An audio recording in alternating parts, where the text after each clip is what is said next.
안녕하세요. 꼬꼬미 파파 강 목사입니다. 오늘은 8월 28일 맥체인 성경 읽기 해설을 하겠습니다. 오늘 말씀의 주제는 구원 얻는 마음가짐입니다.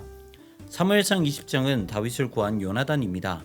다윗은 자기가 왜 사울의 미움을 받았는지 모릅니다. 그래서 요나단을 찾습니다. 이에 요나단은 사울의 진심을 확인하기 위해 다윗과 계획을 짭니다. 초하루에 왕의 식탁에 다윗이 2번 모두 참석하지 않자 사울은 다윗을 찾습니다. 그리고 요나단은 자기가 그를 베들레헴으로 보냈다고 말합니다. 그때 사울은 화를 내며 다윗은 죽어야 할 자라고 소리칩니다. 이렇게 요나단은 사울이 다윗을 죽이려고 하는 계획을 알고 다윗에게 그 소식을 전합니다. 그리고 놀라운 것은 요나단은 왕위를 탐내지 않았다는 것입니다. 이미 하나님께서 다윗을 왕위에 세우셨다는 것을 알고 있었던 것이었습니다. 예레미야 예가 5장은 간구의 기도입니다. 하나님께서 철저히 망하게 하셨습니다. 그러나 하나님만이 유일한 소망이십니다. 하나님께서 긍휼히 여기셔야지만이 모든 것이 제자리로 돌아갈 수 있습니다. 그러므로 지금 상황에서 할 수 있는 것은 자신의 죄를 회개하고 하나님께 돌아갈 수 있도록 다시 새롭게 해달라고 간구하는 것밖에 없습니다. 고린도전서 2장은 하나님의 지혜 두 번째입니다. 믿음은 사람이 아니라 하나님의 지혜에 있습니다. 당시 지혜는 힘이라고 여겼습니다. 그래서 광장에 나와 변론을 하면서 누구의 지혜가 더 뛰어났는지 겨루었습니다. 그러나 복음은 이러한 방식으로 전달되는 것이 아니었습니다. 복음은 오직 성령의 능력 안에서 사람 속으로 들어갑니다. 세상의 지혜는 항상 권력을 추구합니다. 그래서 세상의 지혜로는 사람에게 믿음을 일으키지 못합니다.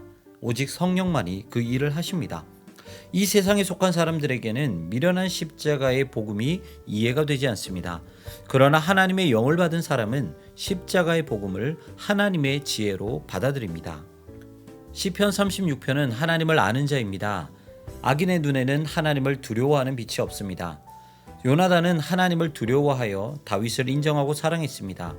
하지만 사울은 그러지 않았죠. 그래서 다윗을 죽이려고 했습니다. 본문에서 악인은 죄악을 꾀하고 스스로 악한 길에 서고 악을 거절하지 않는다고 말하고 있습니다. 반면에 하나님은 인자하신 분이십니다. 그래서 하나님을 아는 자들은 그 날개 아래에 피하기를 원하고 주의 집에 있기를 원합니다. 하나님을 두려워하지 않는 사람은 죄로 인해 스스로 망하지만 하나님께 피하는 자는 그분의 인자하심을 한없이 맛보게 됩니다. 여호와를 인정하는 자에게는 하늘의 구원이 임하게 됩니다. 성령은 보혜사이십니다. 말 그대로 우리를 도우시는 하나님이십니다. 하지만 그분은 인격적인 분이십니다. 그래서 문을 두드리는 그분께 우리의 마음을 열지 않으면 성령이 우리 안에 들어오실 수 없습니다. 그래서 하늘의 구원을 누릴 수 없게 되는 것이죠.